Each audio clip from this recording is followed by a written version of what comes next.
Peace, human families of the planet Earth. You're now tuned in live on Super Heru Radio.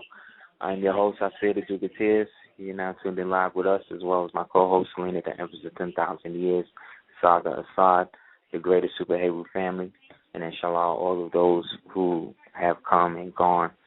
We wish love and light to.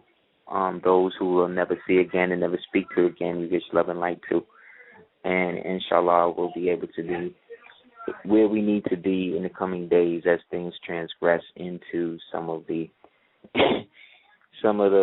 fiction that has become almost legendary on Earth.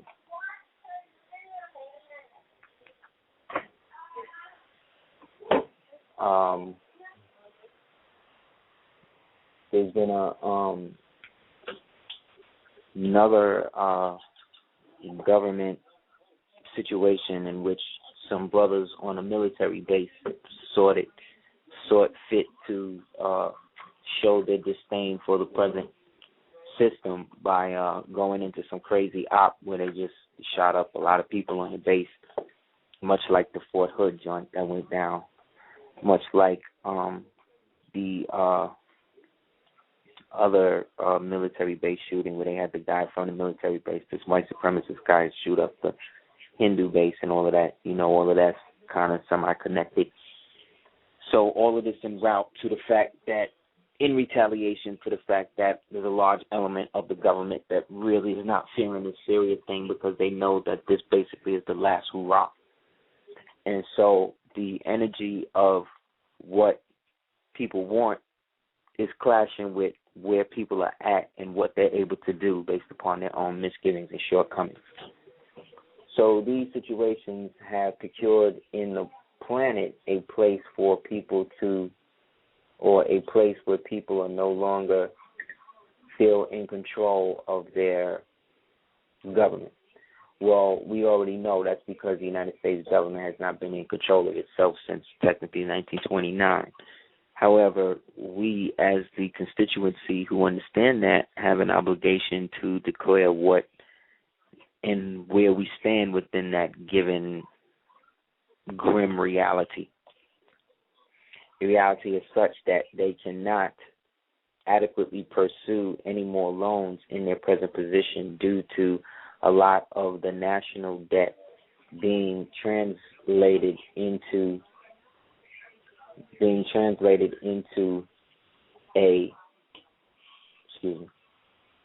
translating it into another means to skip out on the debt.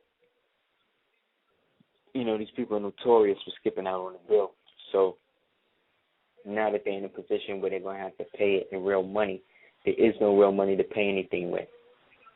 Now, a little girl, it's to the point where a little girl on TV, on YouTube, some Canadian little chick came on the radio on one of these things and basically just laid out exactly how governments and everything work. So, like I said, at this now to the point where 12-year-old, I don't even think she's 12. I think she's younger than that. Well informed because she said her father sit there and watch news and put things together and watch documentaries and DVDs is what she said. So I already know, man, the populace within these children has already reached the point where they know that something is definitely not cool and we do not want to pay all of this money based upon what these old rich white males want us to pay for. Essentially, nobody wants to point fingers and be real, because that's racist, when you do it and stuff. But essentially, the same people who created the Industrial Revolution are their descendants now, the same ones that's trying to make you pay an extra carbon tax to pay down what it did to the atmosphere. So given a rationale, a system like that, you're not dealing with a logical form of government. You're dealing with an engendered form of consciousness that is intruding on what people's natural liberties are. But again, liberty don't mean freedom. Liberty means the land that was ceded or seized from the monarch and was handed over to the state. Guess who the monarch was? The monarch was the one with the title of nobility. But the title of nobility at the time that this was going down wasn't Earl. Or, that's what it was in Europe and all of that. But over here, it was something else. So if I was born in Mississippi amongst the Cherokee or the Choctaw there, I would be of the tribe. I would be of the tribe of Charatagi, right? And my tribal name would be Smith or whatever the Cherokee name was, you see. But then my clan name would be a Bay, or Eel, something like that. Cherokees, the Charatagis used to spell eel with 2 E's, like an eel, you know. And some of the some of the Choctaws would flip Bay for bear.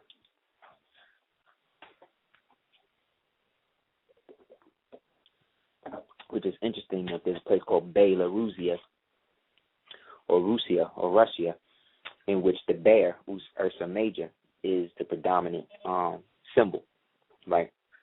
So eel and bay, or eel and bear in the native tongue is how a lot of these words, so that's how you have that too. Also, badger was used, you know.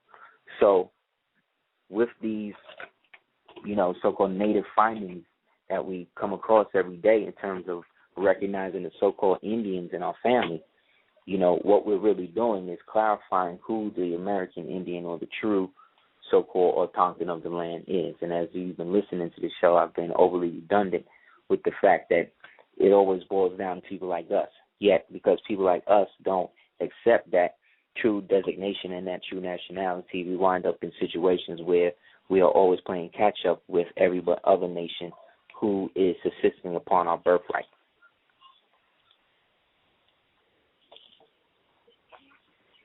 So, you know, with all of that being said, with this current situation in Syria and all of that, that is, like I said, just the window dressing for the greater assault that we've been talking about ever since, even before the Batman shootings, when we was getting into all of that. All of these events that seemingly are unrelated and seemingly somewhat whatever are all false flag and have been false flag events taken against the American people from elements within the military-industrial complex of the United States government that constitutes itself with its constituencies and the lobbyists and the different aspects, all tied together through the pseudo-Freemasonic systems that enable these men to go away on these huge, elaborate sex orgy trips and all the stuff they do to allegedly get away from everything. People can never seem to talk and get anything done when it comes to doing for their people, but they all find a way once a year to all put their differences aside and go to a place where there's none but allegedly men there who dress up like women and get away from it all. Walk around pissing on trees and pissing everywhere they want and all of that. Right? All of these types of archaic, mundane rituals where they're really pulling the wool over your eyes as to who and what. These things have to cease, but they cannot cease within the general psyche of the mass populace, because the mass populace is been so inundated with falsities that anything that looks halfway good seems like it's better than the rest, but it ain't. So, like I said, in an era where brothers and sisters are unilaterally mutilating themselves to look like exaggerated versions of themselves or to be a gender that they never were, based upon them wanting to express who they really are. You have to understand, they said that the rate, when you do some of the studies on these different applications that became part of, modern human society in terms of the rise of the transhumanist element within our so-called human culture. This is not just started with, robots and technology. This has been going on since, again, people from back in the days who, looked one way, went to another place and saw these Moors dressing like this, and so they brought elements of that back to their home, and then eventually when those Moors from over there started seeing that they was adopting all of these foreign ways and not respecting the ways of their Moorish forefathers that was already here, they said, well, if you're going to adopt my ways over here, then I might as well come over here and rule you, because you're not honoring the principle that I am fighting to get back to by getting you to observe it. But again, we have not observed our true birthright and nationality. I mean, it's to the point where they have come out and they have openly said that fibroids in black women, specifically black women in America, is coming from the perm and the bleaching and the lip gloss and the hair frying and all of the things that women start to do to themselves to change their appearance to fit whatever society that they're into. Now, the thing when Caucasian women and people like that, when they change their appearance, like when they start piercing their face and blonding their hair and tattooing their whole body and piercing their tongues and doing all the crazy shit they do, that is seen as a form of outward expression. I'm being me. When a black woman or black man does that, blonde their hair or something like that, that's them trying to be somebody. That's them looking like somebody else.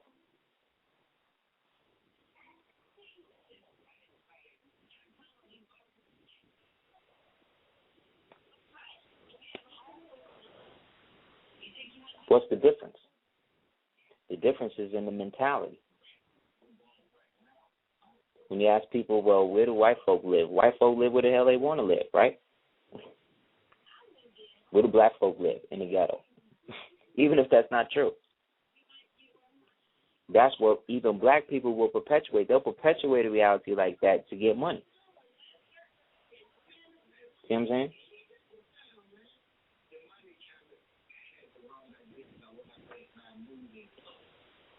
So they create a system in which the more you disassociate yourself from your true self, you can be successful. So my thing is, if everybody agreed that that's exactly what's going on, then I feel there will be less people out here trying to prove that it's not like that. And they would stop going so crazy. Yet, you could have mad dictators killed the same way by the same people, but it's not murder and it's not international intrigue or espionage or murder, because people have disassociated themselves from the human condition so much that all they know people are dying and they know who's dying, but so long as they don't see it on TV every day, it can go down.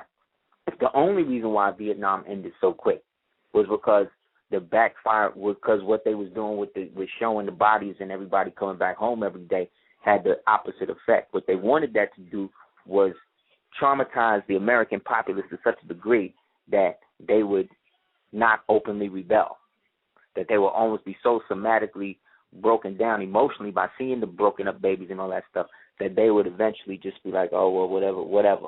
But it had the opposite effect.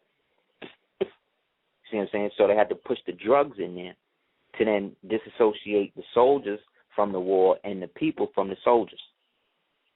By turning on soldiers into drug addicts, and then set up the parameters for what would be the new type of war they would fight on their own soldiers through the experimental vaccines and Agent Orange and all that stuff they put in them when they sign up.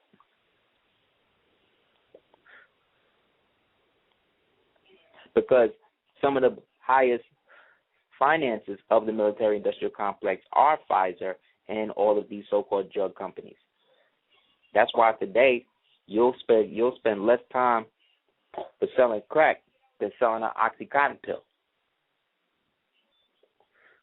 This is just another way to just reduce and demote the human psyche into being a listless drug addict.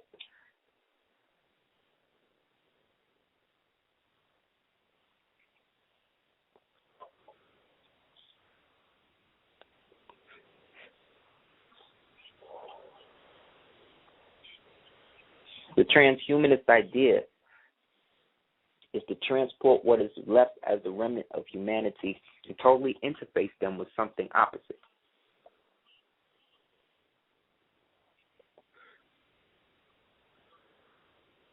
This has always been the world order of men bent on controlling God's kingdom on earth.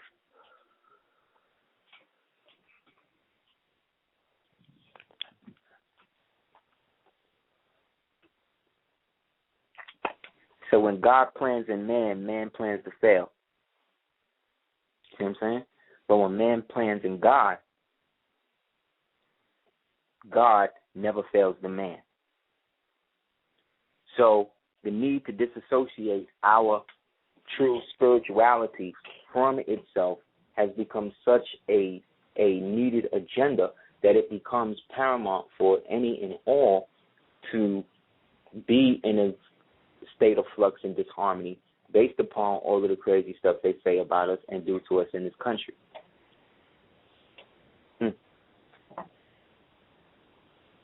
Yet this country that we call that is not technically and has not been that since our ancestors walked out as these several states based upon what the implementations of these industrial revolutionists forced on the natural applications of what the government was originally set up for in the first place.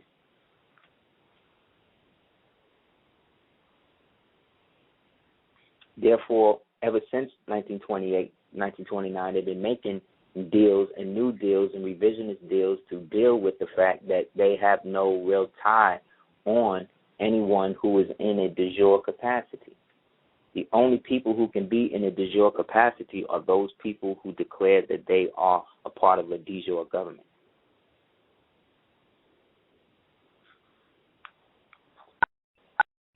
So governments don't deal with the IMF. Therefore, the UN can only really be a transmitting utility for any action that is taken, because technically you have to almost demote yourself and be a de facto country to even deal with them.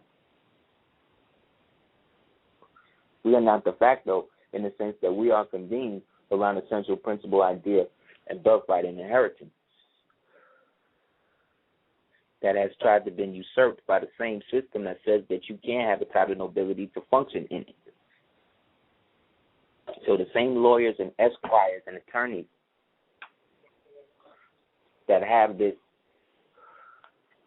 this preoccupation of controlling your money by pledging you to a Sept trust under a so-called mortgage, they turn you into a tenant of your own house, the same way they turn you a tenant in your own body. So the brutality that you see them inflicting on people of melanated hue in this country is based upon the incessant need of those who descend from people like the Daughters of the Revolution, members of the Porcelain Club, these type of people, Scroll and Key, these little fake, little pseudo-Masonic Moorish orders all stemmed out of something called these roundtable groups,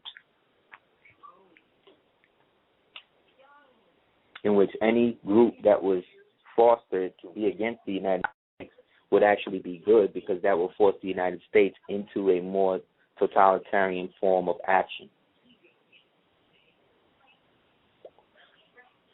They want you to buy their goods, but what they want is a free market.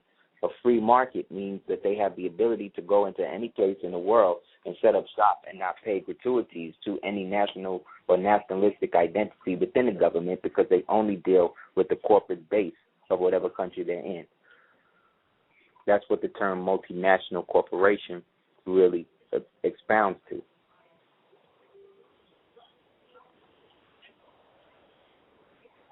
So due to the fact that corporations have become their own pseudo-nations ever since the stock market crash of 1986 under Milken, the first Madoff,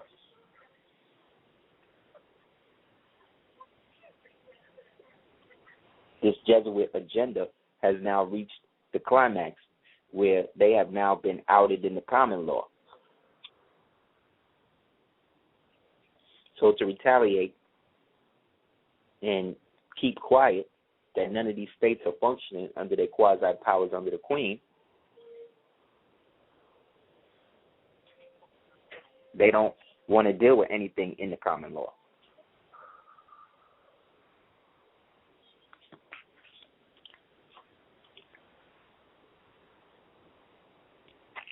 They want to lump common law under pro se. And pro se means that you're just speaking freely within their jurisdiction. It doesn't mean that you can speak freely as a different aspect or a foreign body to them. As a foreign body, as subject to a foreign power.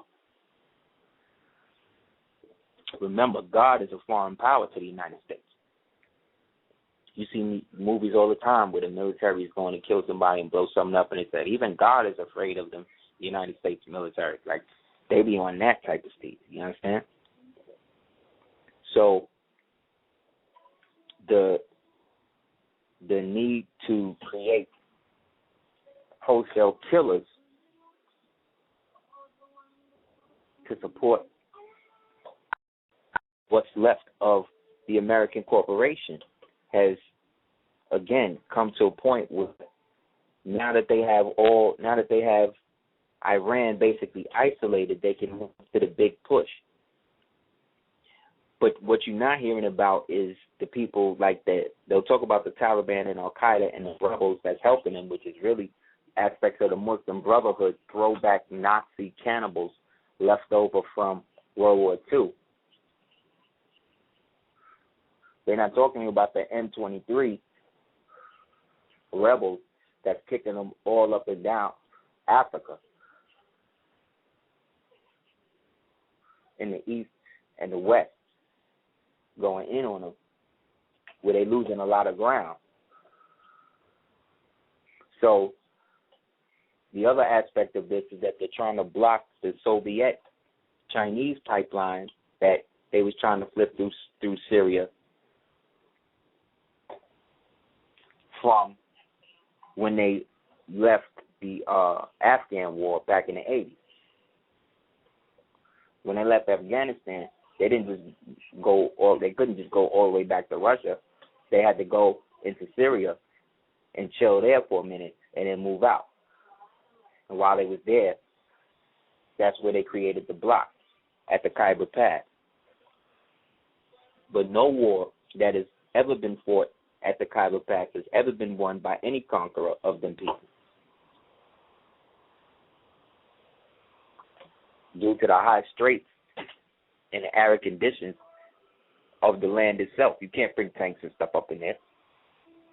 It got to be all aircraft. And once they got the RPGs on them, it was a wrap.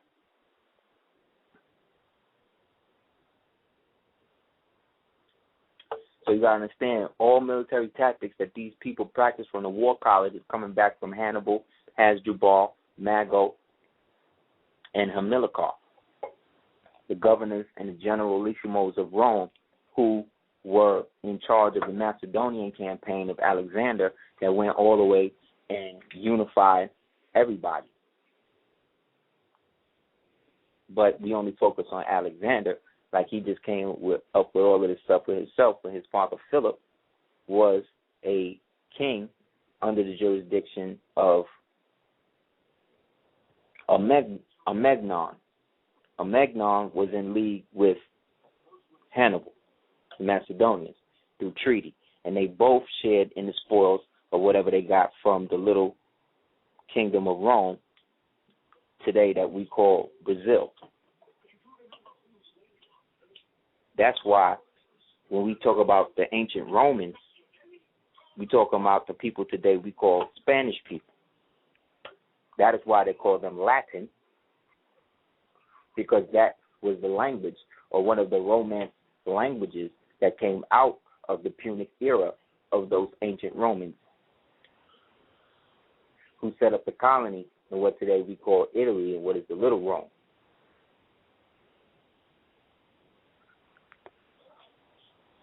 So this is why all of the Nazis, again, when the whole thing went down, they came back to ancient Germania, or ancient Rome, as they called it. They called Latin people and Spanish people Hispanics because the Romans, the ancient Romans, the sword that they used was called the Hispanicus gladius.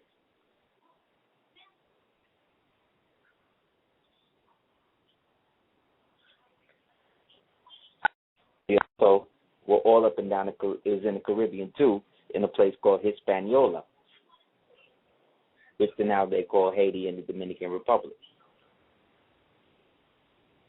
Again, the Romans, who were the Spanish, Dominican, right, and the Carthaginians, the Haitians, and the darker skinned people.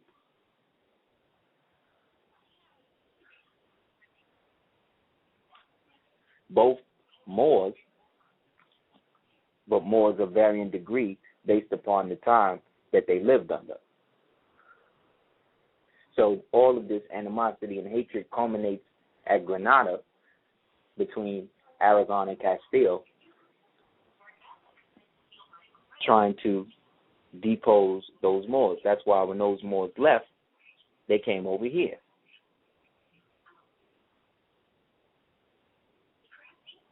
In super ancient times, the people who settled ancient Rome and Spain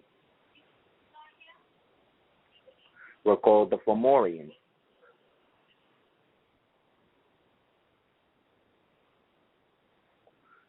The metaphysics of this came when the FO, I guess, was dropped off, when they conquered another group of Moors referred to as the Partholanians and unified the kingdom under the term Moor. But these people were the ones who also ceded Iberia and all of that due to their ancient connection to the king of Albion, which we now call England.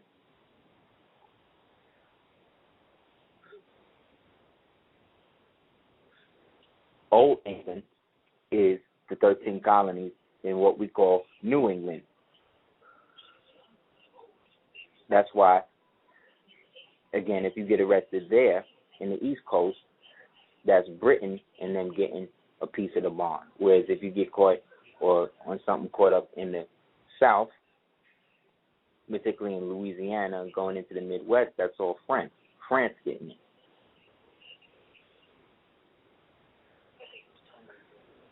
If you get caught up then in the West, in the Southwest, that's Spain. If you look at who is chiefly aiding the United States in the Syria campaign, it just so happens to be Britain, Spain. You see what I'm saying? And France. They've been in it from the Libya thing. So this capitulation of national sovereignty started with the Shah, going all the way back, and then went up to Saddam, and then from Saddam to Mubarak in Egypt, then from him to Gaddafi, now from Gaddafi to Assad. Not to mention the 15 African Republican leaders that were assassinated in the days up to the killing of Gaddafi.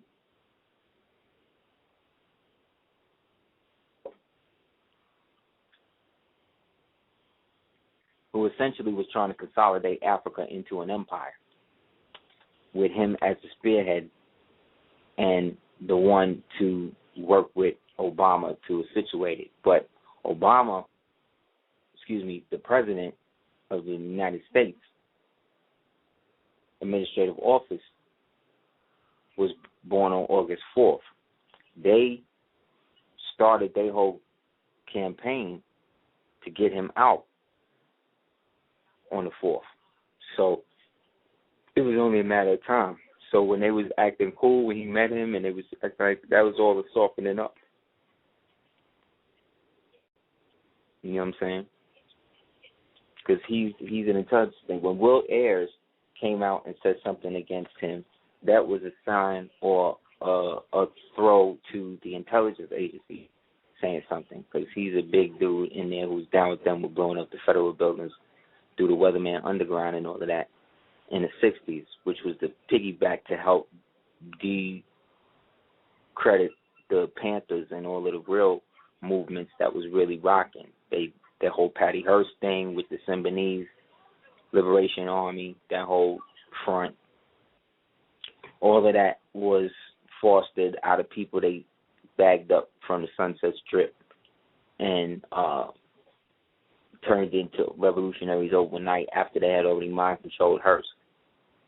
And then just use that again to just show that, niggas is really just only about that, because by this time most of the black people had got into the social services programs, and all of the stuff that was supposed to be left open by that King and Kennedy had left open had already got switched over by Johnson. So now it was going into a welfare type situation to now make the people who were fighting for their own independence dependent on everybody through integration, through the forced busing. That's why it benefited the government to protect them and make it an issue. But they never took it out of civil rights and brought it to human rights, because then to bring it to human rights meant that you couldn't brutalize and enslave them through false tacit consent. If you dealt with human rights, then you got to deal with their true nationality. You see what I'm saying? That's why when they do the name change, they want you to do it through the civil rights thing. But so long as you verify through a real temple, you are not party to the fraud. You understand? So a lot of the so-called old business that the prophet was talking about is also dealing with the aspect of people trying to remake what he already laid out. You know what I'm saying? Creating a system where people are trying to set themselves up to be their own individual constitutional monarchies, which everybody got the right to do. But again, this is the man that laid the blueprint for that, essentially. Not to say that he did it by himself either. Just as you had Jesus, you had to have John the Baptist, and so forth and so on. And coming from that line, the Sultan played a great part in that as well. Yet, because a lot of the leadership that was passed down to people now to our generation, it was clouded due to a lot of their affiliations and agreements to keep things a secret for a certain amount of time based upon all of the chicanery of dirty Moors and others trying to, again, set themselves up to give people a square wheel, telling them that the round one the man brought was whack.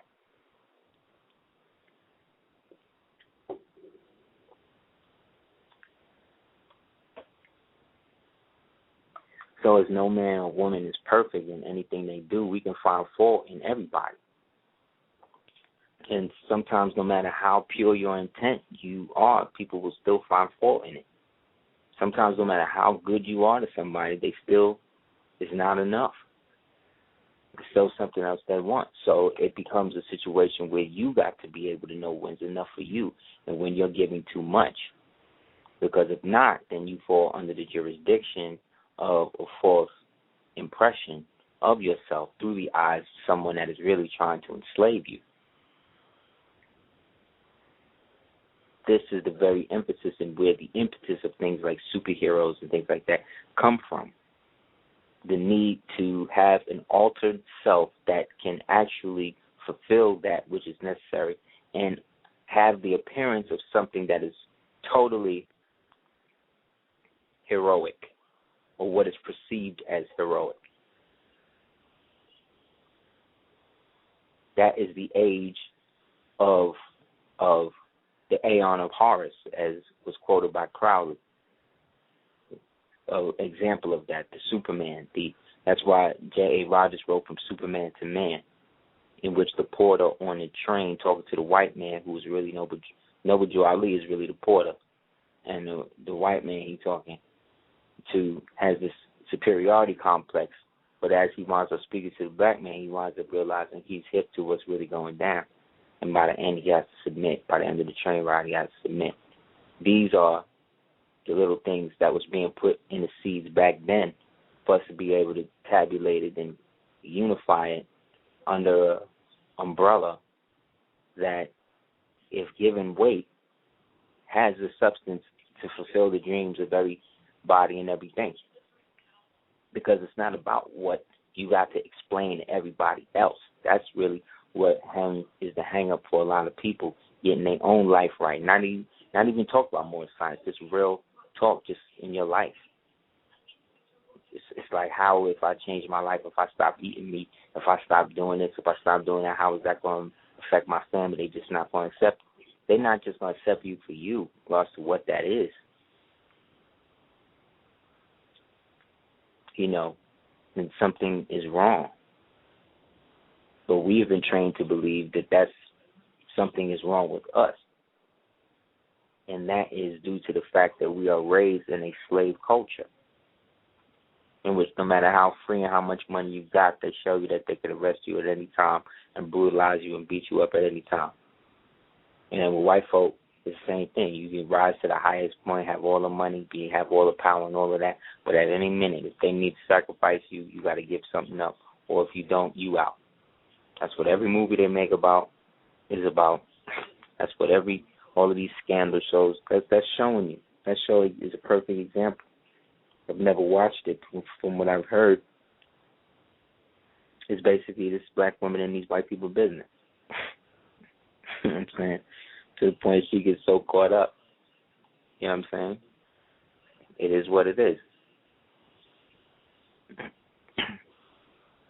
But they've marginalized. They've gotten the black woman to marginalize herself as a separate entity, almost separate from her child, separate from her man, where she's like her own almost island now. But she's so independent that she's become so independent that she don't even have to have kids no more. Like, she's reached the level of white woman supremacy. You understand what I'm saying? But she can be as dark as whatever, and she can have babies that look nothing like her. That is a totally have no pigment. You dig? And remember, it's the whole scheme of the destiny of the child, all of that's coming through the umbilicus of the mother, because that's the material world working out.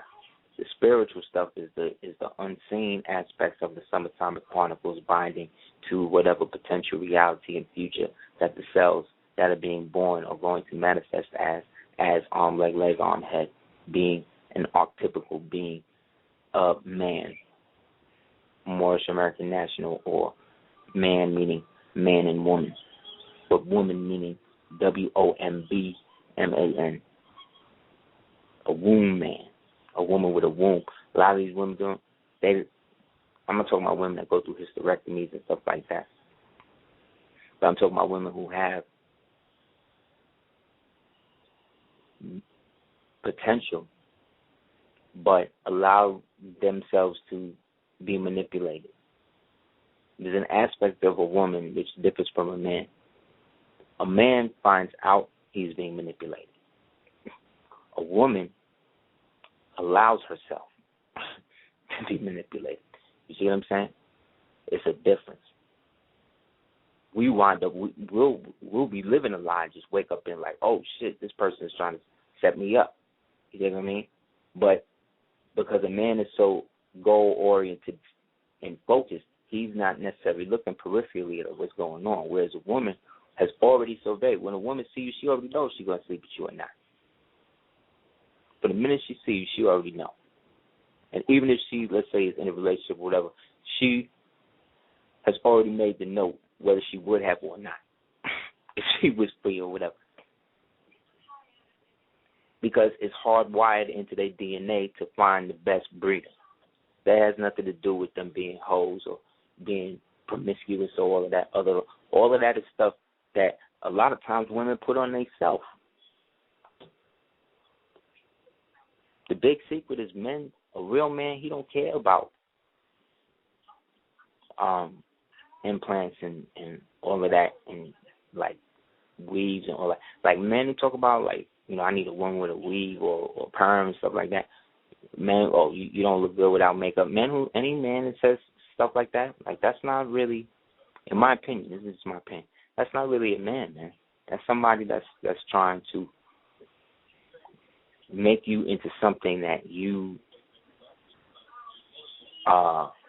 don't really need to be beautiful. Look at Naomi Campbell. She is bald to the point where when she wears wigs now, she can't even hide the huge open skin area on the side of her ears now. She can't even do it because there's nothing for the hair to catch to no more. She done went all out.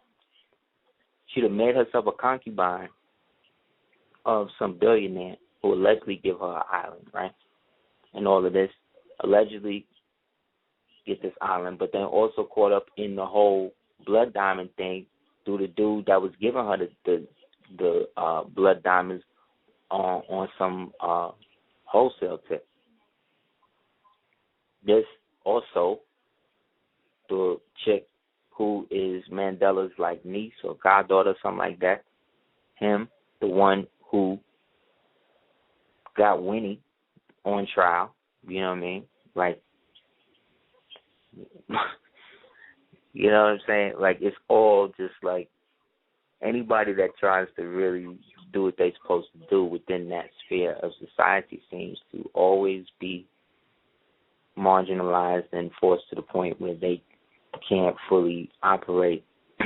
Also because you can't really speak from within that machine. You have to be kind of on the outside to do that. But like, you could fix the engine, right? But you got to get in the car and turn it on. Get somebody to do that to hear and see how it works.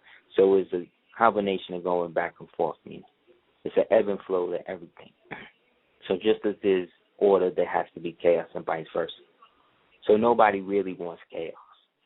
But chaos is what everybody needs sometimes to understand how much order is necessary. But the order that they are giving people is totalitarian, technological cannibalism. Yet you are talking about a people who learned the arts of finding original people. They went into, for instance, there's a book called Cannibals, Germ Warfare, and something else. And another book called about this white guy who goes into this jungle. It's called Germs, Warfare, and something else. But it's a thick book. And it's basically about this guy. He goes into this jungle area where he winds up taking a lover from one of these Indian tribes, and they start telling him the stories about how the Jesuits and stuff like that did stuff to them or whatever. And there's also a story in there, in another book, where they talk about how they went into this area during the Eritrean War, the Italian War, and there was these holy Moors in this cathedral at Axum, and they, shot them or, killed them or whatever during one of their rituals. And in the process, they took them out and stuffed them, like taxidermy, and hung them out with herbs and stuff like that, based on some of the techniques that Blavatsky and them had provided from the Theosophic Society that was over in India. And stuffed them with these herbs and stuff, sewed them back up, hung them from trees, and after a certain amount of days, this liquid, their insides or whatever, began to smolder or whatever. But after a while, this liquid began to pour out of their bodies, and they would catch this liquid, and they would, ingest it and do rituals and stuff with it, whatever. So everybody, when you say stuff like that, people are like, yo, this is the crazy, like he's, but these are actual things that have actually happened, in which, because somebody was melanated and because they were practicing and part of a certain nationalistic identity, were targeted and used in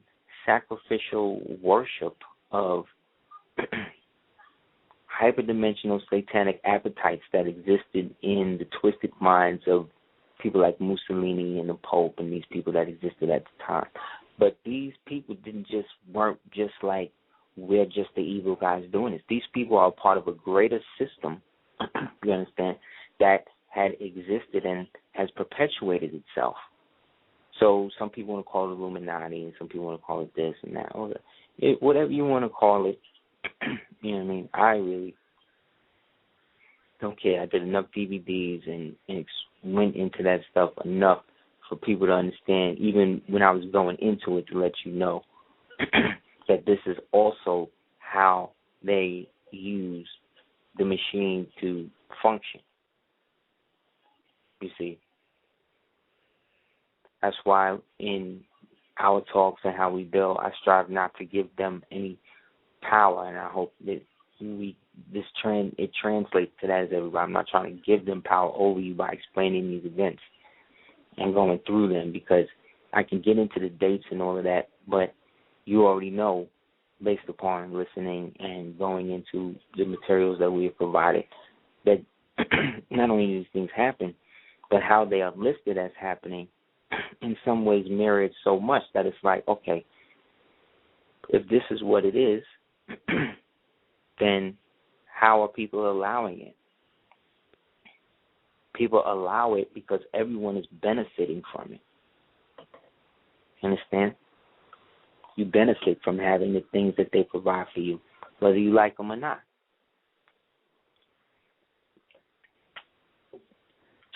So that's tacit consent.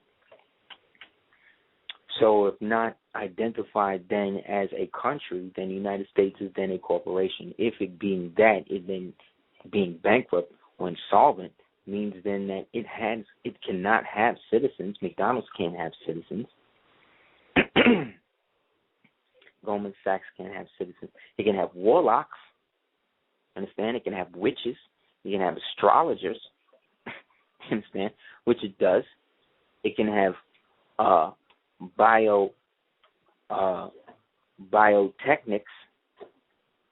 biopolymer techniques, which is this thing that they insert into people's behinds, going down from Brazil and getting stuck in people's behinds, and it's actually rising up in their backs, giving them hunchbacks and stuff because it won't stay still.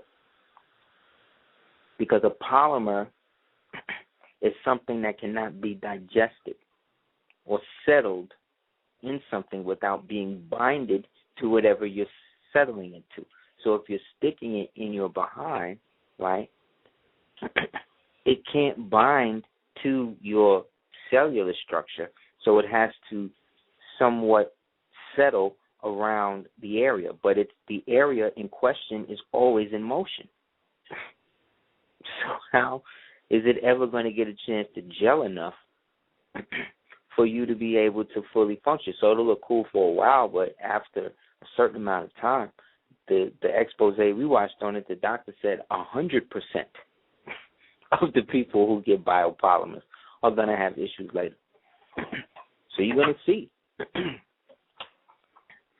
That's why these people are so savage now, because they go so all out to get whatever it is they need to be presented or want to be looked at as.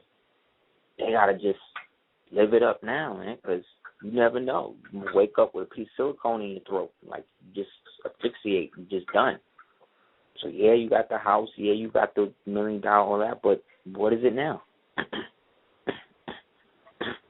But the way that the state has been rigged is that because that functions as a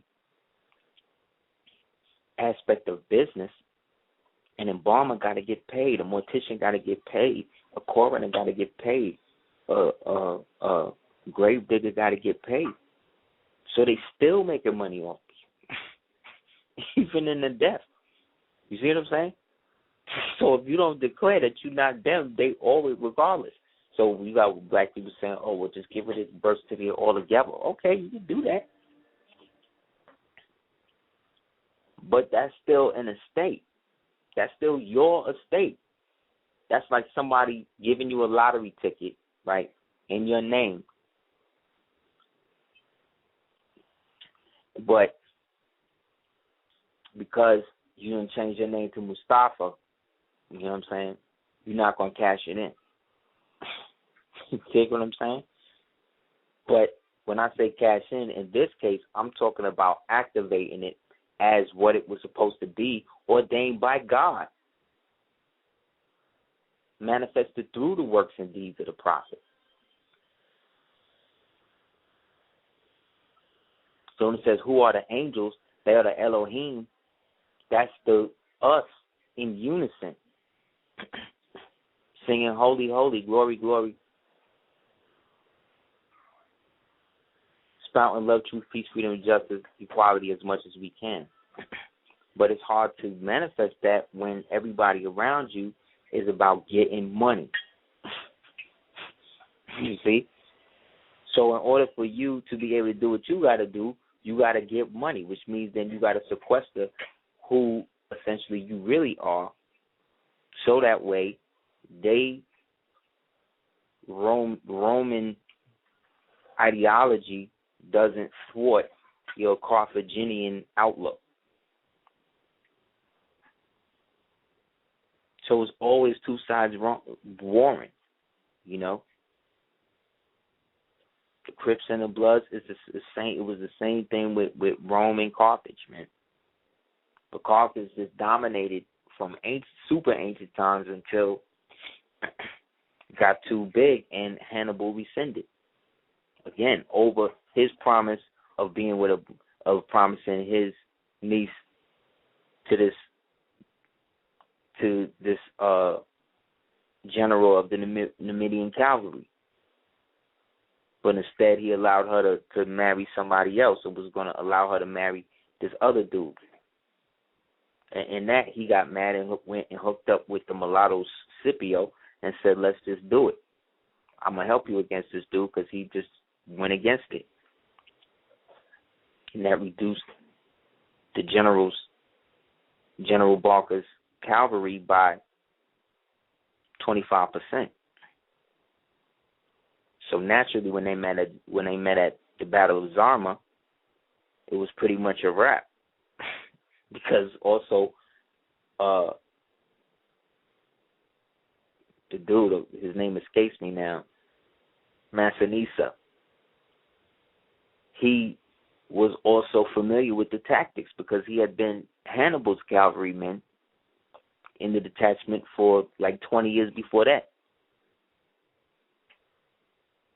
So again, when he wound up coming up and Carthage became the vassal, he was the only one in Parliament that was given a purple palliament. A palliament is the thing you see the Romans wearing over, but they call the toga. See, white people call it a toga. That's not what it was called. You see what I'm saying? Like, they always reduce the real shit to some, like, real whack, like, shit that, yeah, man, it's a real commercial shit that everybody can say. Like, maybe only people who could say palliament should wear palliaments, you know what I'm saying? Maybe only people who know what a fez is should wear one. Like, shit, it should start getting back to that, because then it won't be so confusing. You got little girls that's virgins that's trying to dress like straight prostitutes, man. Like Gaga. Her example. She just happened to get hip surgery, and then the next time you see her, she straight ass out. You know what I'm saying? All of this is related because the distraction of that takes away from the fact that they got people at the same time that that's going on literally cutting the organs out of people and selling them and eating them. And there are people on Wall Street getting money off of them because those people work for companies that are contractors, and those companies have bases and are incorporated in the United States, and they have to pay taxes, and they are used as human capital on the United States as the NASDAQ. Therefore, those names are used by the same traders that you see in movies like Wall Street and everything else that's funding and dealing with mortgage-backed security. So while he's out there shooting somebody and raping some woman or whatever, and what they call a rape rally, these people are crazy. These people are totally not even human. They got some of these people reduced to that through the way that they have militarized it. The military is totally, from the time of Patton to where it is now, it's totally different. That's why they had to get rid of him. They was ready to shoot him. Because he was for real. You understand? MacArthur was for real. Them white men was serious. They was like, no, we going to take over everybody. You understand what I'm saying? If you got an accent, you done. We coming over and we taking over all of your shit. That's it. America for freedom. You see what I'm saying? And they basically did it. But after they did it, they had, in peacetime, you got to get rid of people like that. That's why before he left, that nigga Ike went on TV and was like, look, this thing called the military-industrial complex, in about 50 to 60 years, y'all going to see. They're going to be destroying shit. It's going to be up to y'all to do something about it. Straight up. You think this nigga would do that? What? Michelle would do that before him. Real talk. You crazy? They are locked in. You got to understand, this is locked in. It's a go. It's a green light. This is what it is. My man, no.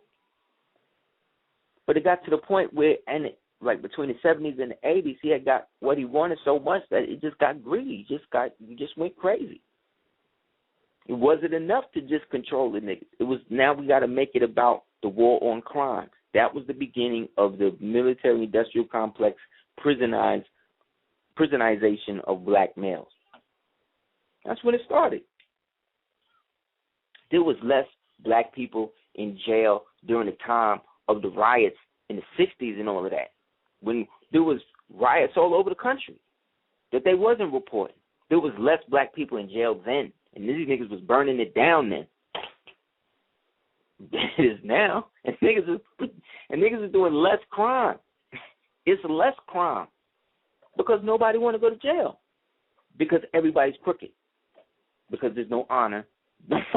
Nobody could trust nobody to get money, because everybody started undercutting everybody on some we gonna follow how Cohen and Lansky and Luciano, who was also a Jew, was getting their money.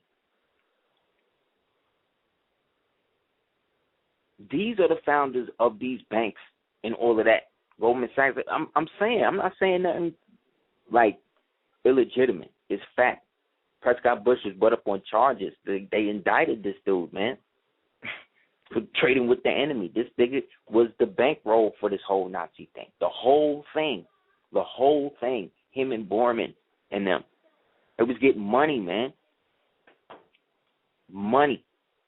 At a time when the general populace of the United States as a corporation had no money due to what the Prophet put down in 1928 with him and the Sultan in them. That was the rap. There was no other way for them to get money, so they had to cut a new deal, and to make sure that it went through, this dude had to serve like 12 years.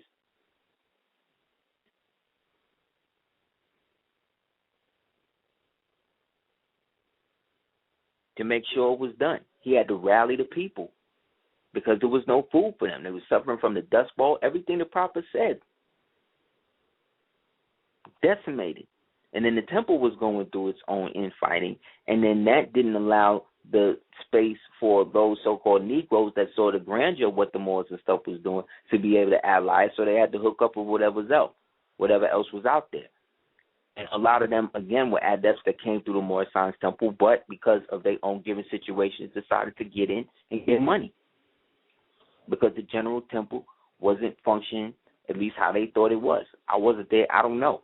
I'm just looking at the data that's left and those remnants of elders that's blessed enough, or I'm blessed enough to hear it from their mouth. But in the end, I got to go with what the Spirit say it is.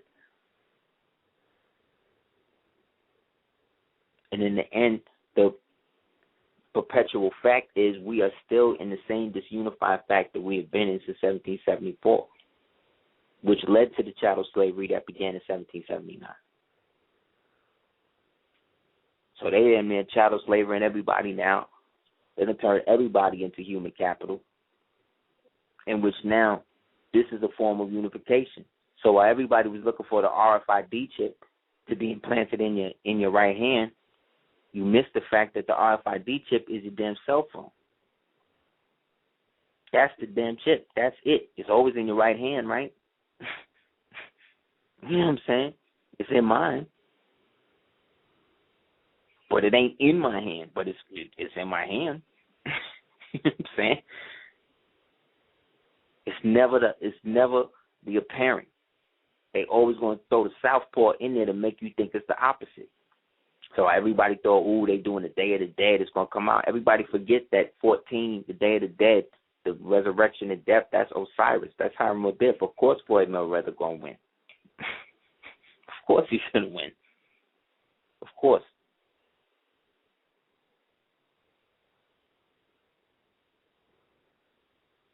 And again, it's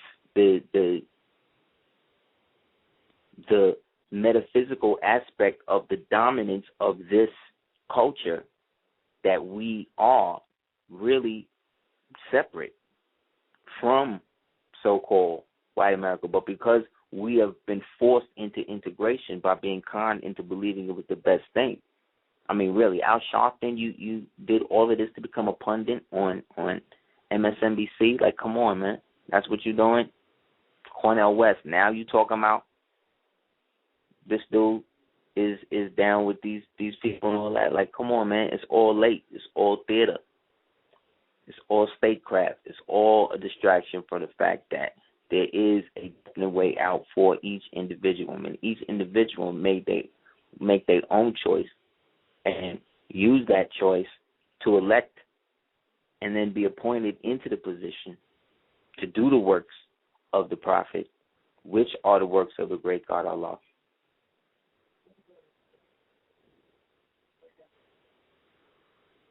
It becomes a place for us to unify behind something that's spiritual. So if you call Allah Yahweh or whatever, man, if we can get past you wanting me to adapt to how you see it and vice versa, and we can agree that based upon the amount of data pointing to the obvious, that you could be what you want to be, but when it comes to this nationalistic and divine movement and agenda, we function along the lines of this.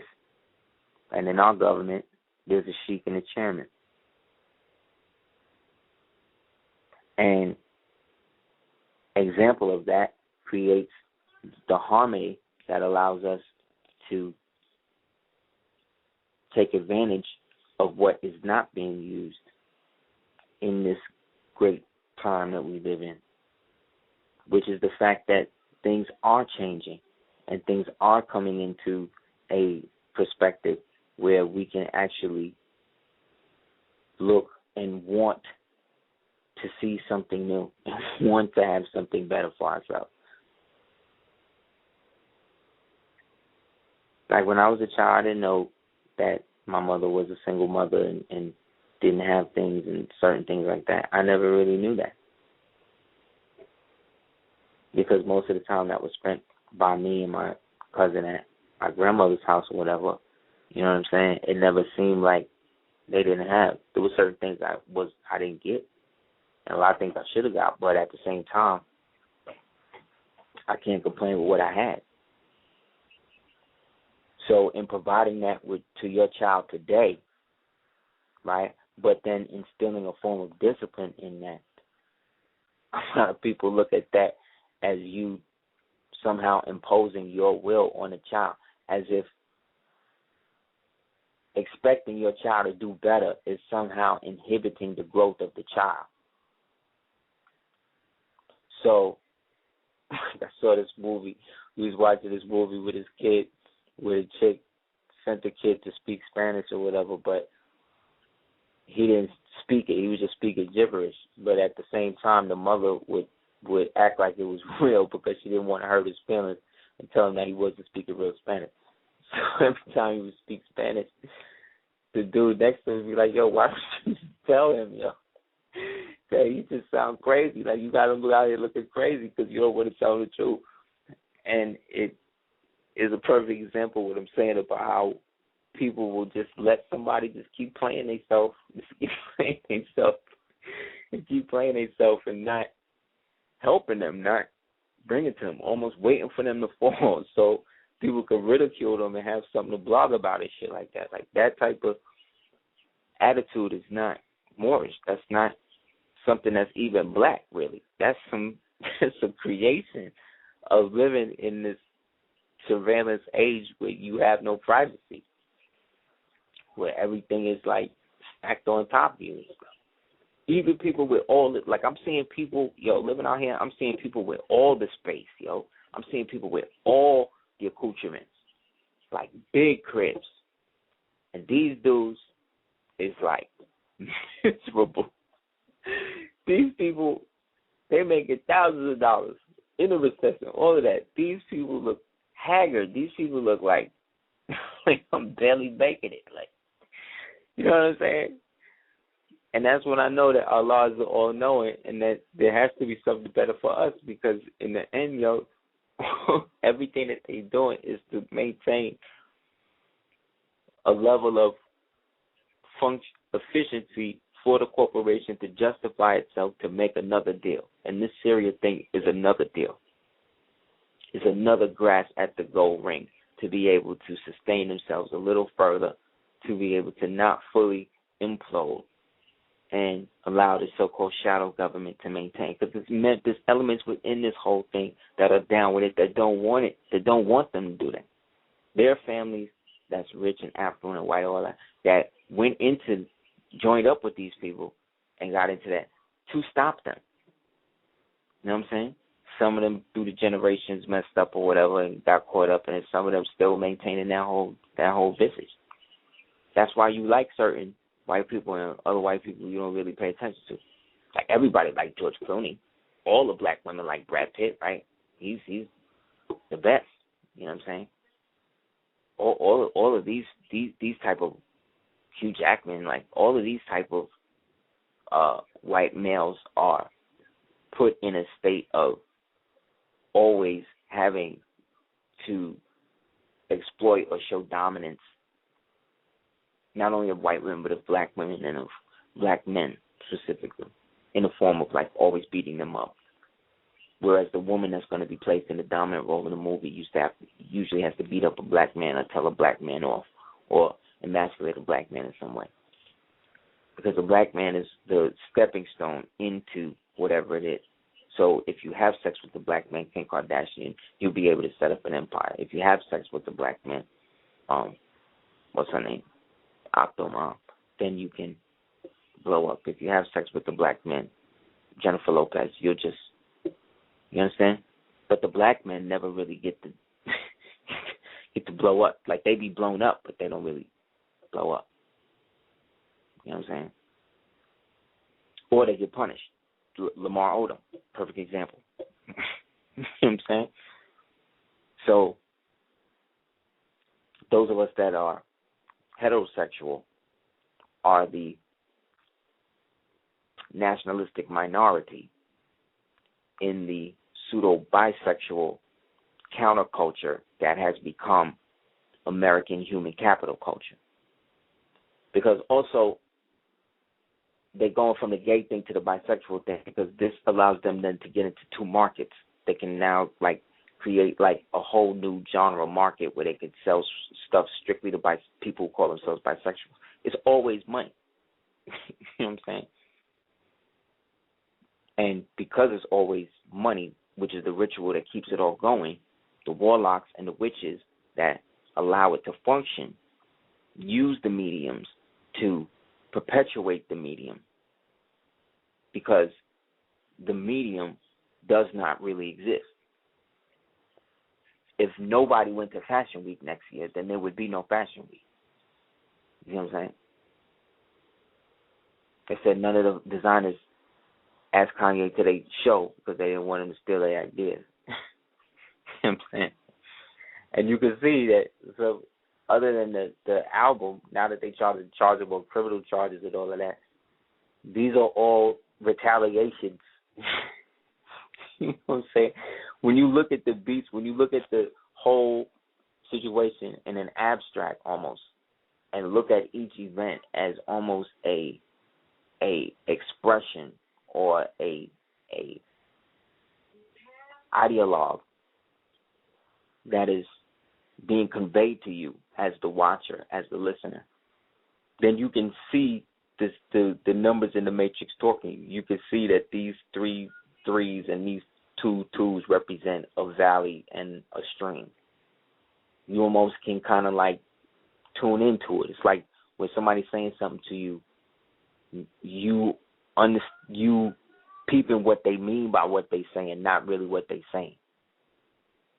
And then you either choosing to let that go or dealing with it right there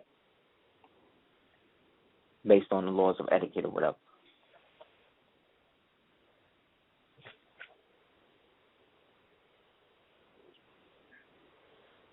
Anybody wants to call in, they can call in at 347-637-1184.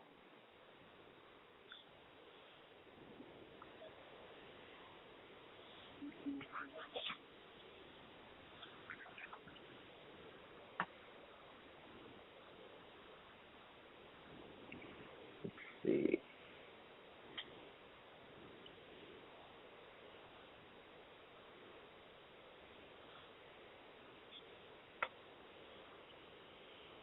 Yes, let's see.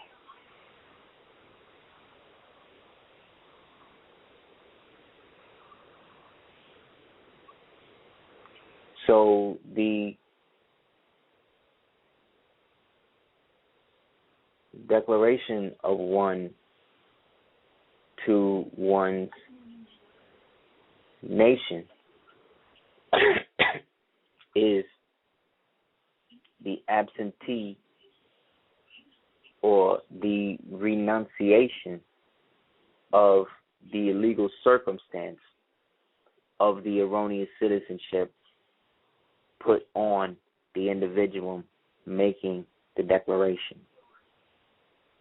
So people say, well, how does it work? How do you declare? The aspect of declaration is similar to that of what people say do when they take the Shahada, in the sense that when you decide that you are a remnant of these people, and that these people around you that look just like you are you, but they have, for whatever reason, chosen to take an aspect of who they were instead of the whole thing, then it is not your obligation to save them. It is up to Allah to save them.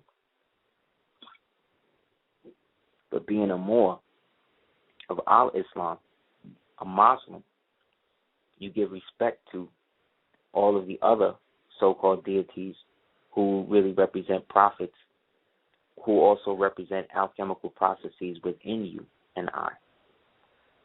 So each one of the prophets, each one of those spoken represent an aspect of the body.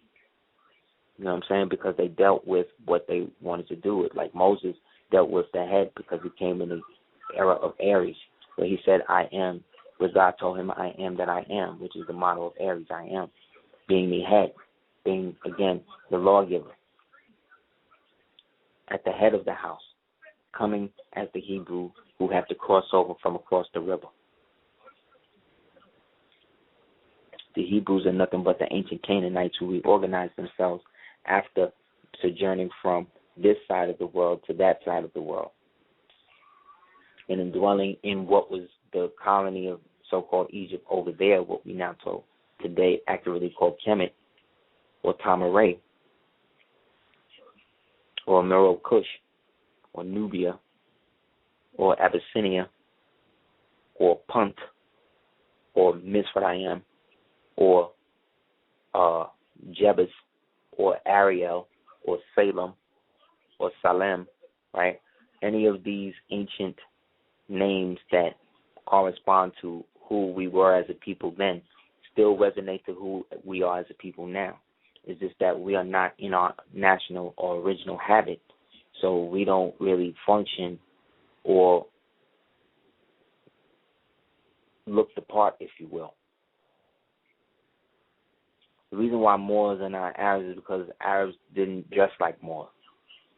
Arabs adopted Moorish ways, but after the deposition of the Ataturk, with the reorganization of the Turkish Empire, the only people wearing feathers were the Moors and the Shriners who were over here. And because the haberdashery was the place where all the gentlemen who weren't necessarily Freemasons went to meet, or who were Freemasons and weren't, could meet and build in general, because they were there dealing with the hat. It was almost like a neutral ground.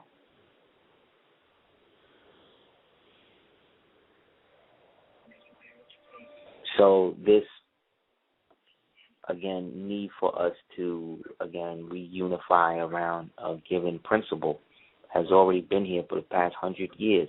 We're reaching a centennial in which our people have achieved something great in the world. But we still talking about the same principles that the founder left in the beginning. That was already here.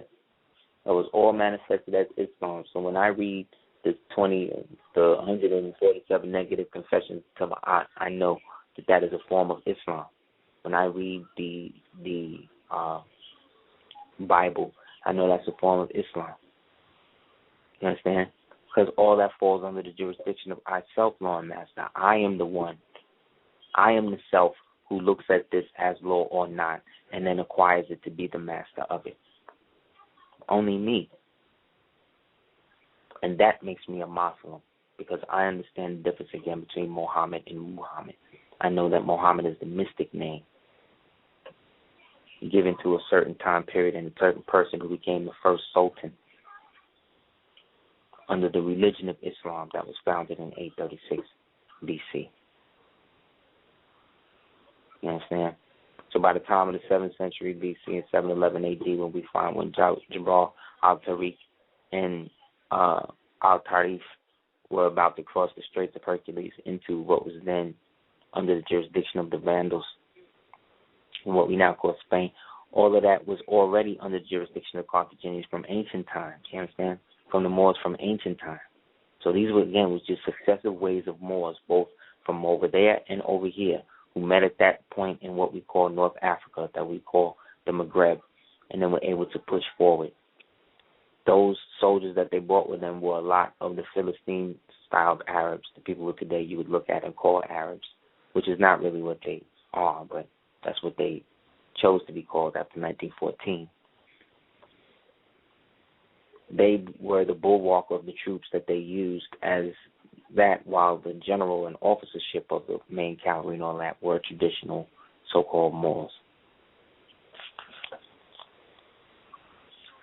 That's why Musa, the general, was kind of pissed when Jabal Tariq had moved forward, because he wanted to also claim that aspect of the victory for that side of the religion of Islam that was already up, but at the time was still subordinate to al-Islam that was being practiced by the true so-called Moors. Right? But when I say true Moors, I'm not saying that they were better than other, but the ones that were sticking to the ancient creed and were connected to the ancient tribes of the Maghreb, of ancient Rome and ancient Carthage, that we now today call North Africa or the Maghreb, which is North, Central, and South America. So this is before the before the Olmecs. This is before all of that stuff. This is before the coming of any of these later peoples that we have so accurately identified, but are not going back far enough. But again, the Moorish Science Temple is the gateway to do that. And in doing so, we awaken a part of us that is the prophet. That's why having it. So then,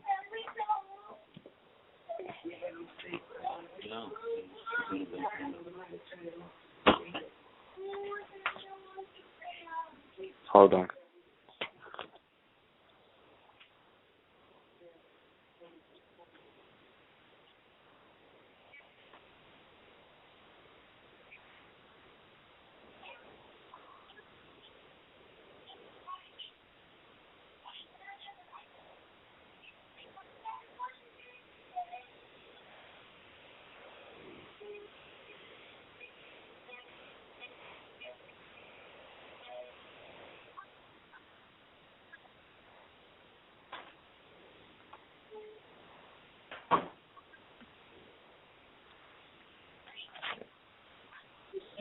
Sorry about that. I had to get the baby.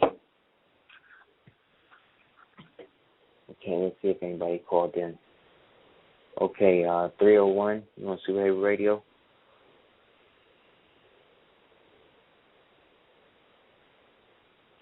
Peace. You on Superhero Radio? No? Okay. 862, you on Superhero Radio? Peace, what's up, man? Peace. Peace, it's Sean from Jersey.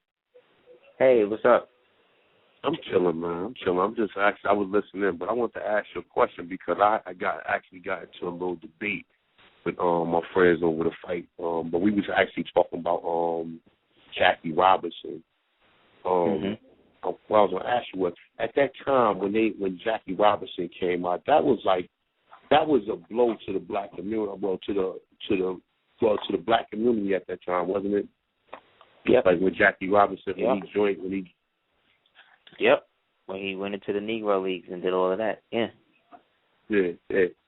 I was telling a friend of mine, because I was saying, because right after when Jackie Robinson, when he joined the major league, didn't all the Negro baseball teams go out of like they went out of business behind that? Yeah. That's why everybody wanted to join them. Yeah. That's why they did it. Because Jackie Robinson was Prince Hall, and he was part of the lodge up there on 21st Street. And they was able to be one of the first ones in. What they used to do is they used to bring him and people like Joe Louis, and they used to sneak them in the back and have them consecrate, because they wanted to be down with them and shit, but, the segregation and all of that. So at the same time, this was a way for them to get rid of the Negro League thing that at the time was starting to really be on the rise, based on him and Satchel Paige and Butch Mitchell and all of them. And that's when that kind of was like the first sign that they was going to really try to push for an integration thing, where they could try to stop our upward mobilization, because it was kind of right after that. It was either right after that. Was Black Wall Street right after that? I think it was. Some shit happened, and it was like a big thing with black people, and that's when they started to really push for the pseudo-integrational system, you know what I mean? And a lot of the drugs and the heroin started coming in, Yeah, so they used to let the black people up in the because the thing is, I grew up in Ebbets, like around the corner from Edwardsville. I used to smoke my first joint up in there. In the projects that they built after they tore the stadium down, They talking about Babe Ruth, but he was only great amongst the white people. Like, they had the stun off on that. Kind of like how when they gave Puffy and all of them money, like Puffy and Cash Money on them in the like late 80s, late 90s, late 90s, and then they blew all the money by like the 2Gs, and then they all wound up signing the deals back with the with the people who gave them the money, with Warner Brothers and all of them. Same type of deal.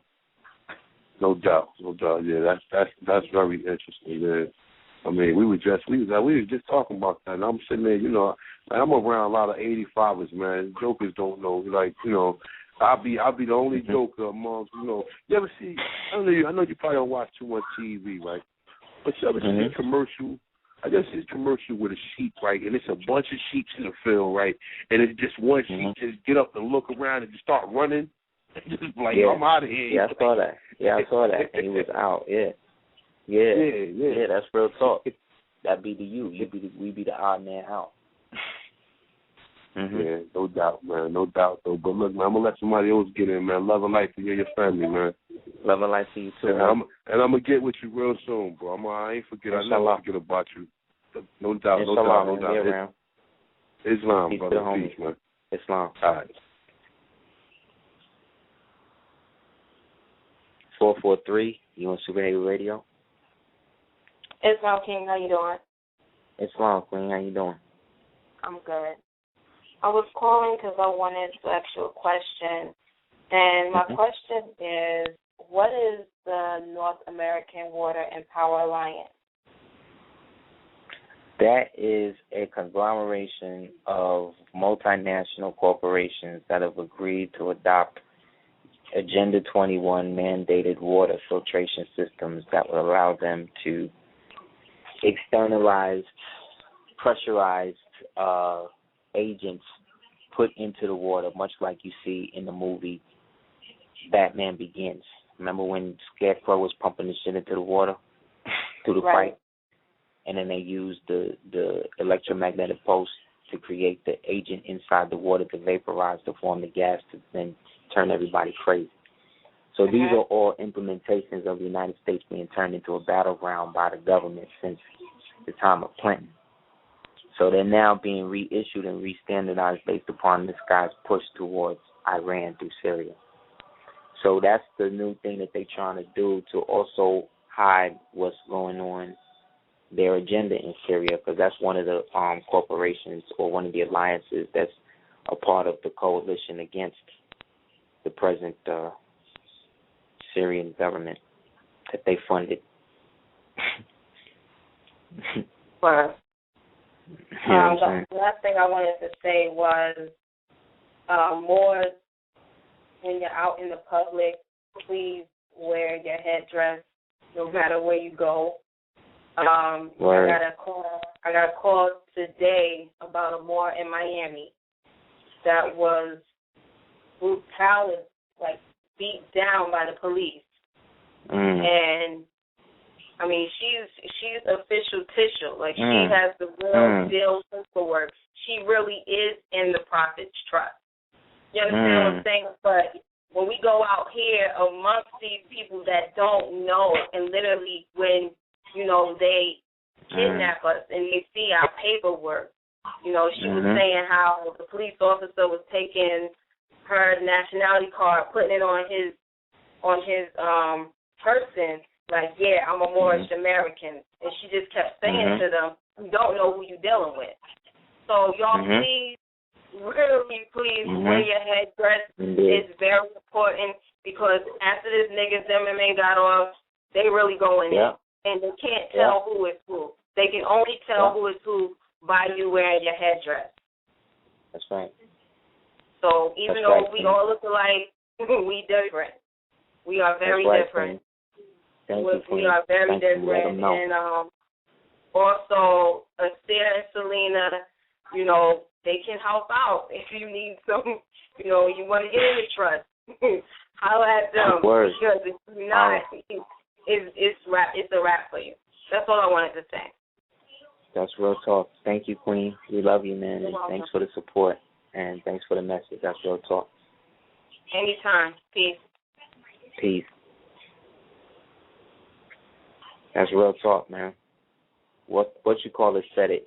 We had said it on Super Heru Radio before, and then Rush Limbaugh was watching some shit, and he was saying, look, if Trayvon had a suit on or was in some sort of uniform that the white power structure or white males would see as something other than the typical black youth that, you know, they view as a criminal, then maybe he would still be alive. That's no different to when this is now after I said, well, if he was, this is all speculation and it's somewhat in poor taste, but it's still relevant in the concept of what the sister's talking about. And the fact that if he did have a fez on or had a turban or somewhere else, they wouldn't necessarily run up on you like that. You'll never see Hindus getting arrested in the street. You'll never see Jewish men like that getting arrested in the street. You don't see that because they following a custom. You know what I'm saying? You very rarely see Africans get into it with the police and stuff like that unless they selling something on the street illegally or something like that. Same thing with Haitian people, all that. They'll let the white man and these people treat them like slaves and all of that. So that way you don't go ham on them. He go ham on those people he can. He didn't apologize when he did the Trayvon or anybody else, but he apologized when they did Diallo. Because Diallo had a nationality. He's from Nigeria or something like that. His father was a chief, which is a sheik. Blessings to the sister and whoever, when I speak to you privately, Queen, let me know her name. I hope it's not the sister that I think. And we can send support to her, you know what I mean, if she needs. Because it's horrible, man. This is what's going down. Still. Because, again, we're divided. We haven't created a national agenda of lobbyists. Let me tell you, man, if you or the Moors came up with a lobbyist and we paying and putting money into aspects of these people through a lobby system, say that these people have to have their own thing based upon the resolution that's already out there based upon all the liens and all of that can be forgiven if these people have enough money. It goes through. That's just how it is. It's just how it is, man. You know what I'm saying? But there's so many different factions, unfortunately, that are pulling away from the central whole, that the whole has now had to almost create fortifications around itself to be able to weed out who's really in it for the long haul, you know? Because most people ain't, and they don't even know. They don't even know.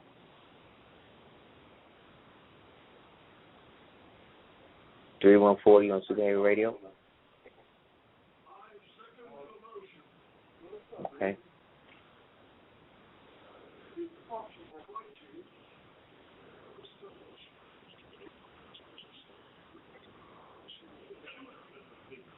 Okay. 342 on Super Heru Radio.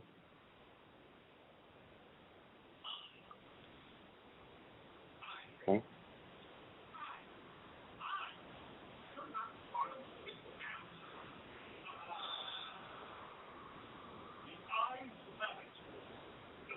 $314. Oh, I understood that.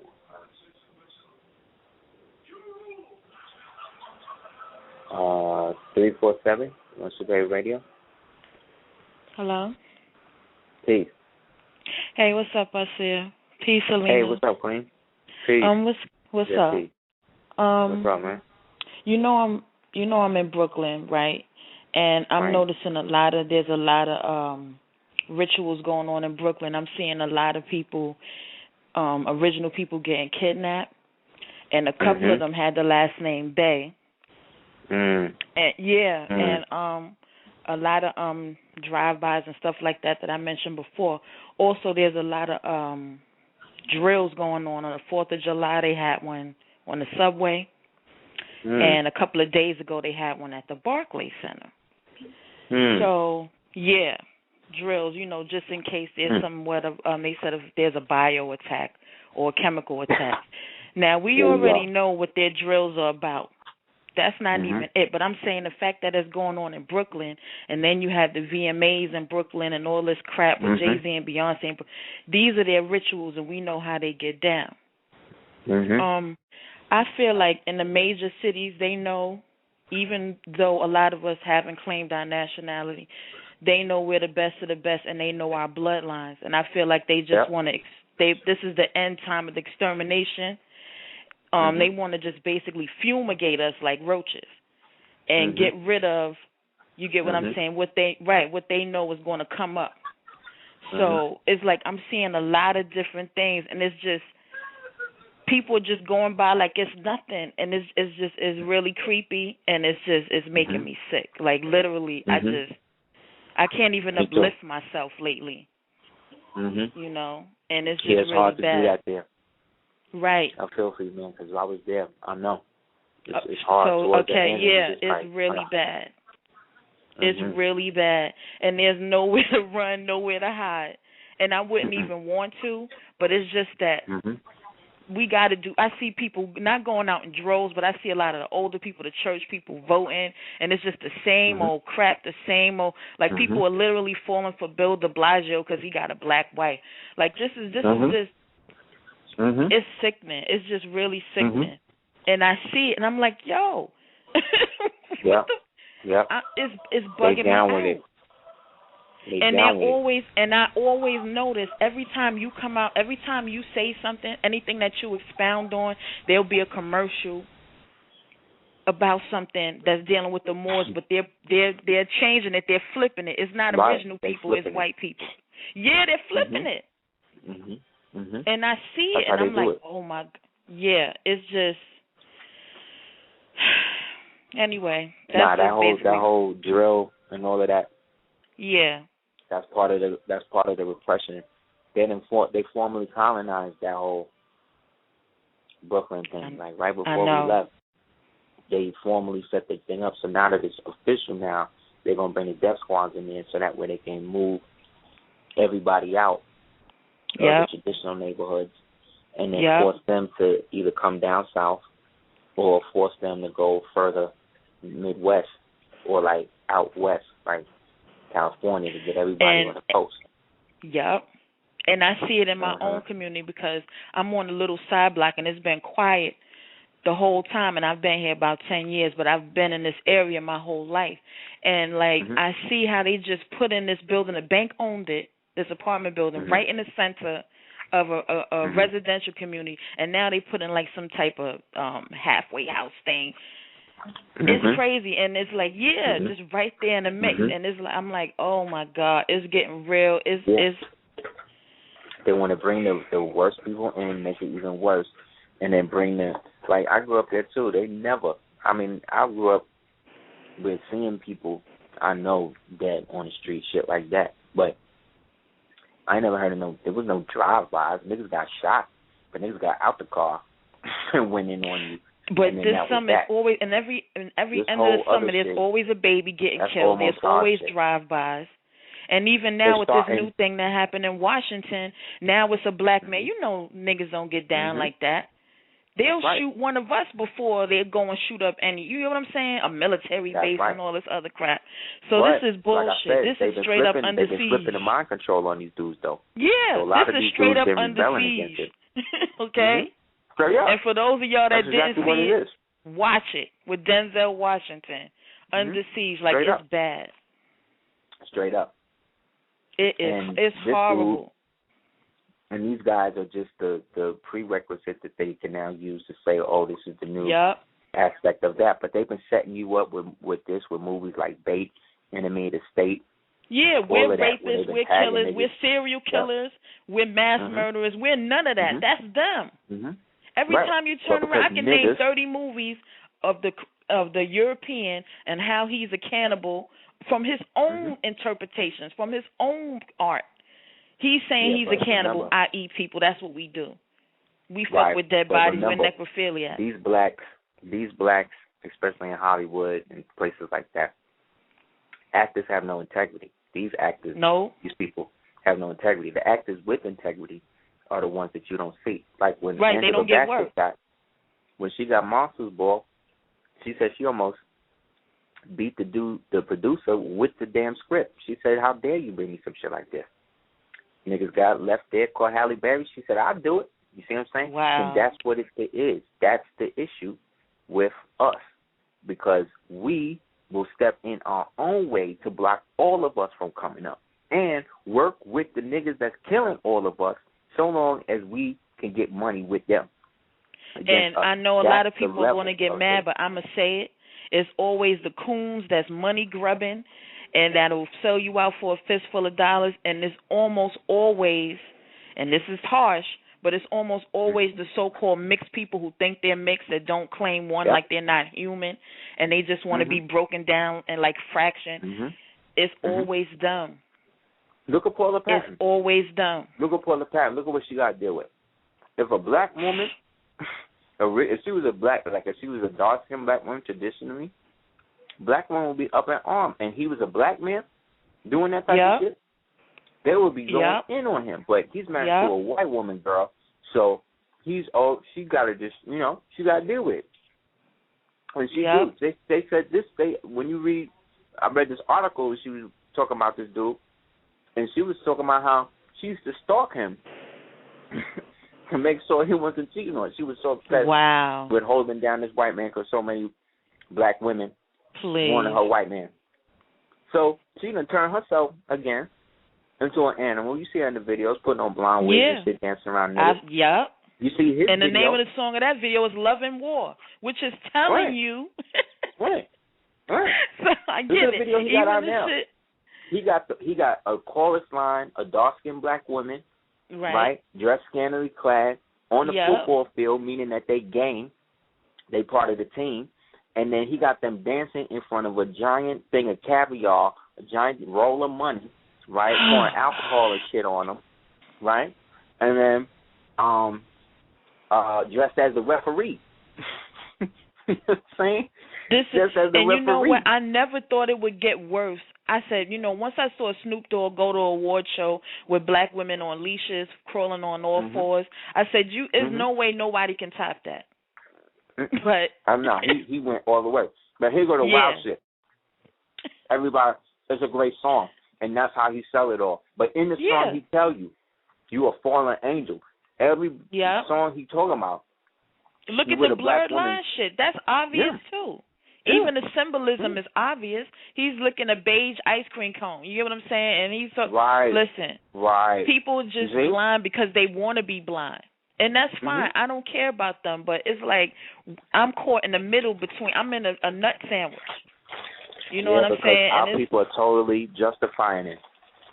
And that's what integration has created. It's created a society where we are not, well, not us, but black people are totally disassociated from themselves. So all you can do is bear down and hold down your vicinity, you know what I'm saying? And inshallah, there'll be something created for us to be able to project ourselves into a future that doesn't pertain to being people. Oh, and that's definitely going to happen. See, that's the thing. That's the only thing that gets me through. I know that's going to happen. It's just being in it and being a real person with the soul, with the spirit. Is like is painful sometimes. No talk. But thank you for calling, Queen. No doubt, babe. Indeed. Love you. Love and light to you. Love and light to you. Keep your head, man. Peace. You too, babe. Thank you. Love y'all. Here's that talk, man. Everybody that's on a spiritual position and striving to do something of honor, integrity, and stuff like that, those are foreign concepts to the people that's around you today. They only mean things in the abstract. So if you want to fulfill those things, you have to bring that out of yourself in some form or fashion. Like, I got to pull my son out of a karate class, the karate school he's in, that he's doing great in, but because he's doing so great, it's making the other little kids look bad, so I'm starting to notice the lack in care in terms of his education in the art. That was started by a Moor named Bodhidharma, who walked from the tip of southern India, East Asia, as a Nagar all the way into China and mimicked and found the images of visages of all the animals and created martial arts styles from them, and then taught that to the citizenry of that area that became the Shang dynasty. So inventing yoga and kung fu, right? But here today, because this dude's Korean and everybody thinks that Bruce Lee created karate, see what I'm saying? Now my black boy who looked like showing up is putting the work in, getting the glow. They want to make it, this cat making it like he not doing enough, like he ain't listening. When I'm looking at the difference and what's going on. But again, he's the only original Asiatic boy in the class. Up until now, they have another little boy that came in. He's great. But up until then, it was that. But in that, there's a little girl who's beautiful and is the one that shows him a lot of love, but she has a higher belt than him and she don't do nothing.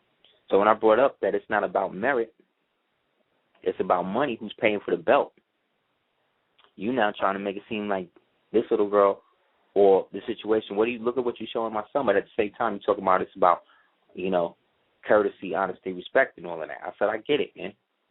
These people are here and paying because they got to have something for their children to be in, but you could at least really be about it. But again, it's a business. So what am I going to do? Start a petition and all that? But yeah, I could do that. But the goal is to get him more what he needs. So just find another system. And that may be better for him anyway. Him taking what he has now applied and putting that to something else. But a lot of us sometimes just sit and eat it. Like, oh, they just going to just do this, so I just got to do this because the pressure of my family. And saying if I don't do it like that, then they go. Because now you got informants in your family. You got people who don't like how you are, try to like call ACS and shit on you. Things like that. Rather the child be in a disposition, so for whatever. Like, that's horrible. But that's how deep the schism is between our bloodline genetically and has not been healed because we haven't since to go back to what we resolved to do. Therefore, we represent the harvest. There was the Christ, K-R-Y-S-T. there was the wave sheaf, and then there was the harvest. The harvest represents the base or the fulcrum of the pyramid, the base, the usul, which is the base of the pyramid, which was Paul Muad'Dib's name in Doom. But it's true. So we are the ones that came 100 years after the prophet foretold to bring forth the real thing. That's why they hate on us, because there's not enough of our original people that have accepted who they are enough to see something beyond what they have been trained to believe is them. They have not qualified what Africa means for them. They only know what they think it means based upon the term and how it's been put, but it has no intrinsic position.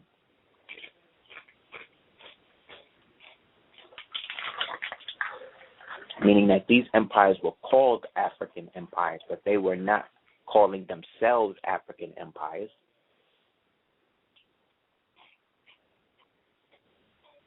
But when we speak of North Africa or Morocco, we are speaking of the Maghreb, the Al-Maghreb, Al-Aqsam, Al-Sheikh, Al-Mexam, Al-Amazon, to be specific. North Central South America again. So anywhere up in here, we are here because this is where we've always been. And so as the aborigines of the original planet, nobody wants to give us the respect of that, because so many of us are trying to integrate and destroy our nationality to be a part of something that's already fleeting, that's already done. Excuse me. I'm not hungry. So, like I said, there are credible ways of achieving one's goals in this pursuit. If you want to holler at me about that, holler at me at houseofl@hotmail.com. And we could set up a consultation, and then, we can let you in on what's going on with us, as well as the temple, and take it from there. Anybody wants to get in on our Wednesday classes that take place from 9 to 11, you could do so at House of L. Email me at houseofl@hotmail.com, as well as our Sunday school classes, Imperial Al-Moroccan Sunday School. Email me at houseofl@hotmail.com. As well as for any, book signings, lectures, workshops, any of those type of things, let me know. As well for the Queen, who you can check out our stuff at cookingmorewithless.com. You could also check out some of our other materials at www.aseertheducateers.com, as well as www.darkskull418.com, which is the world's most dangerous comic book novel. Everybody could check it out. We're in our 4th printing now. Thanks for everybody that's bought a copy. It's sold out consistently. So we're looking to expand it. Anybody who knows anybody in the sound of my voice that is a credible colorist of who we're looking for, the right colorist who's serious and knows how to get something done within a reasonable time frame. If you're really interested in that and can handle it, email me at houseofl@hotmail.com. Again, it's to acquire a great colorist, so that way we can come out with the color adaptation of the book, which I really want to make happen. Also, I'm going to be setting up a Twitter page, and I'll announce that next week. And inshallah, everybody can join in and support and retweet some of the stuff, inshallah, we'll be putting out. But like I said, in terms of everything else, may Allah guide and protect you. You know what I mean? And be safe in all your endeavors. But know that there is a way out, and that these things that you see should disgust you. And that nobody that participates in that really has your best interest in mind. So remember that. And be who you know you're supposed to be, not who somebody telling you need to be for them. So again, email me at houseofl@hotmail.com. If anybody wants to send donations, we definitely appreciate it. It all helps us to go into what we're doing. You can do so at House of L. You can donate at PayPal to dukeoftears@gmail.com. And it'll be really great. if people could, because there's a lot of great things we like to do. But unfortunately, when you reel in this and you're not a part of the club, and there is a club, don't let these niggas fool you. I'm not being paranoid. I'm keeping it extra funky with you. It is. And it's varying people in, and you never know who's in. And that's why you got to know what you belong to. It's better to be a temple. So inshallah, we'll be able to be together again and be able to build on this. Peace to the ills and the bays. And inshallah, it'll get better than this. Peace.